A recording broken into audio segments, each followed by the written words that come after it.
Radical म्हणजे काय? तो निगेटिव्ह चार्जला अट्रॅक्ट करतो आणि तो ॲक्वस सोल्युशनमध्ये आपल्याला रिप्रेझेंट करतो, ज्याला आपण बेस म्हणतो. तर बेसिक आणि ॲसिडिक रेडिकलमध्ये मला फरक पण सांगते, आपण सांगते थोडं सांगते.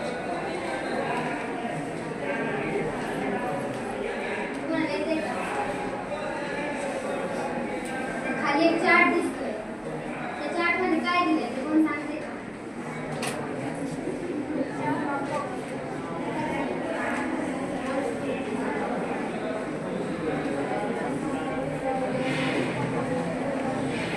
तर कंपाऊंड कसं फॉर्म होतं ते माहिती कोणाला?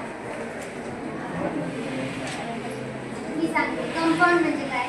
पॉझिटिव्ह आणि निगेटिव्ह चार्ज जस्ट अट्रॅक्शन होतं दोन्हीचं मिळून, त्यावेळेस त्याला आपण पॉझिटिव्ह चार्ज म्हणतो. आणि त्या पॉझिटिव्ह चार्ज म्हणजे बेसिक रेडिकल. आपल्याला त्याच्यामध्ये दोन टर्म्स शिकायचे, बेसिक रेडिकल आणि ॲसिडिक रेडिकल. तर रेडिकल म्हणजे काय? प्रश्न पडला असेल. रेडिकल म्हणजे काय? एक माहिती आहे. तर रेडिकल म्हणजे काय? Positive charge just positive charge negative चार्जला अट्रॅक्ट करतो, त्यावेळेस आपण त्यांना बेसिक रेडिकल म्हणतो.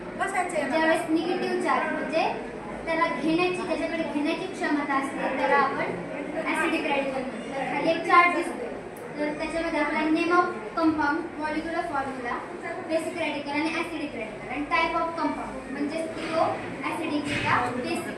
आता ॲसिड म्हटल्यानंतर त्याच्यावर H+I येतो आणि बेस म्हटल्यानंतर OH-. सगळ्यात पहिल्यांदा आपण लेडीज सेल घेणार. लेडीज सेल म्हणजे कॉमन सॉल्ट.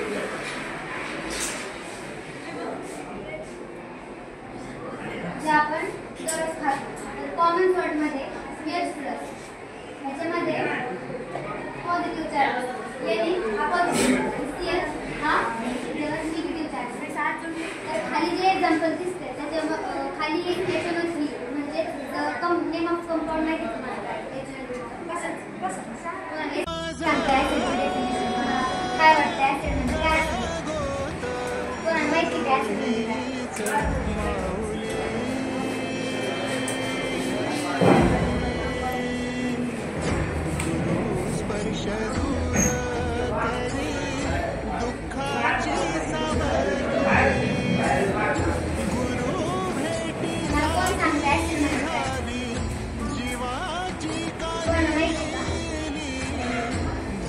ऍसिड म्हणजे काय? त्याच्यामध्ये H+I दाखवतो, म्हणजे ज्यावेळेस आपण वॉटर सोल्युशनमध्ये ॲक्वस सोल्युशनमध्ये ज्यावेळेस H+I दाखवतो त्यावेळेस तो ऍसिड असतो. ज्यावेळेस OH-I दाखवतो त्यावेळेस त्याला बेस म्हणतात. तर मला आता ऍसिडची डेफिनेशन कोण सांगतो?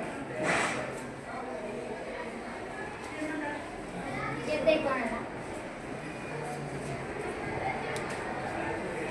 पुस्तक काढलंय सगळ्यांनी.